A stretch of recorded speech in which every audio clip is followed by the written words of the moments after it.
जिसके बढ़ाए गए हैं। देखिए, हिमाचल प्रदेश आर्थिक रूप से कठिनाई में है, संकट में, दो राय नहीं। लेकिन फैसले मुख्यमंत्री को सोच समझ करके लेने चाहिए।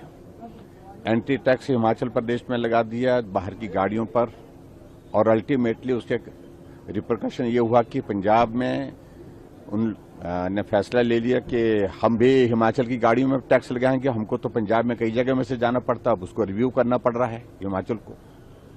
और एक फैसला और, पिछले कल जो एक एक्ट ला करके उन्होंने पास कि विडो के नाम से, ऑर्फन के नाम पर सेस लगा करके डीजल और पेट्रोल पर 5 रुपए का सेस लगा करके सरकार चलाने के लिए पैसा इकट्ठा कर रहे हैं, वो कतई भी उचित नहीं है।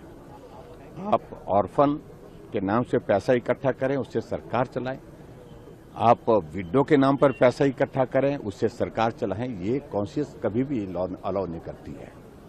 तीसरा फैसला एक और उन्होंने हिमाचल प्रदेश में लिया, और वो फैसला बड़ा हैरान करने वाला कि साधन कम होने की वजह से, पैसा कम होने की वजह से आर्थिक संकट में मुख्यमंत्री ने कहा कि मैं अपनी सैलरी को डेफर करता हूं 6 मंथ के लिए 50%, और डीजीपी चीफ सेक्रेटरी के लिए भी कहा, आईएएस ऑफिसर को कहा कि 30%, और उसके साथ मिनिस्टर्स को कहा 30%, एमएलए को कहा कि 20%। अगर आप डेफर कर रहे हैं तो समझ लीजिए कि हिमाचल प्रदेश में एक तरह की ये फाइनेंशियल इमरजेंसी है ये, और फाइनेंशियल इमरजेंसी के दौरान ही आप पैसा काट सकते हैं, जो आर्टिकल 360 आंध्र। देखिए, हिमाचल प्रदेश आर्थिक रूप से कठिनाई में है, संकट में, दो राय नहीं। लेकिन फैसले मुख्यमंत्री को सोच समझ करके लेने चाहिए। एंटी टैक्स हिमाचल प्रदेश में लगा दिया बाहर की गाड़ियों पर, और अल्टीमेटली उसके रिपरकशन ये हुआ कि पंजाब में ने फैसला ले लिया कि हम भी हिमाचल की गाड़ियों में टैक्स लगाएंगे। हमको तो पंजाब में कई जगह में से जाना पड़ता, अब उसको रिव्यू करना पड़ रहा है हिमाचल को। और एक फैसला और, पिछले कल जो एक एक्ट ला करके उन्होंने पास कि विडो के नाम से, ऑर्फन के नाम पर सेस लगा करके डीजल और पेट्रोल पर 5 रुपए का सेस लगा करके सरकार चलाने के लिए पैसा इकट्ठा कर रहे हैं, वो कतई भी उचित नहीं है। आप ऑर्फन के नाम से पैसा इकट्ठा करें, उससे सरकार चलाएं। आप विडो के नाम पर पैसा इकट्ठा करें, उससे सरकार चलाएं। ये कॉन्शियस कभी भी अलाउ नहीं करती है।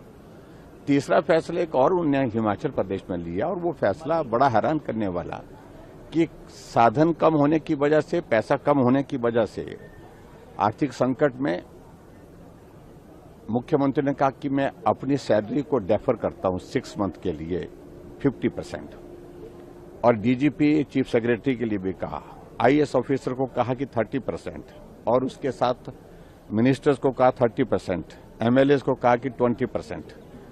अगर आप डेफर कर रहे हैं तो समझ लीजिए कि हिमाचल प्रदेश में एक तरह की ये फाइनेंशियल इमरजेंसी है ये, और फाइनेंशियल इमरजेंसी के दौरान ही आप पैसा काट सकते हैं, जो आर्टिकल 360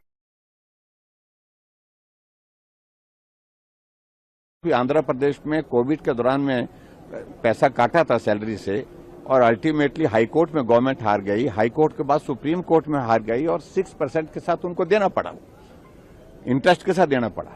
तो इस तरह के विचित्र से फैसले हिमाचल प्रदेश में जो लिए जा रहे हैं, वो और चिंता के विषय हैं। लेकिन फिर भी उसके बावजूद हिमाचल प्रदेश में आर्थिक संकट है, उस संकट से बाहर कैसे निकला जा सकता है, उस पर विचार जरूर करना चाहिए, और हमारा उसमें सहयोग होगा।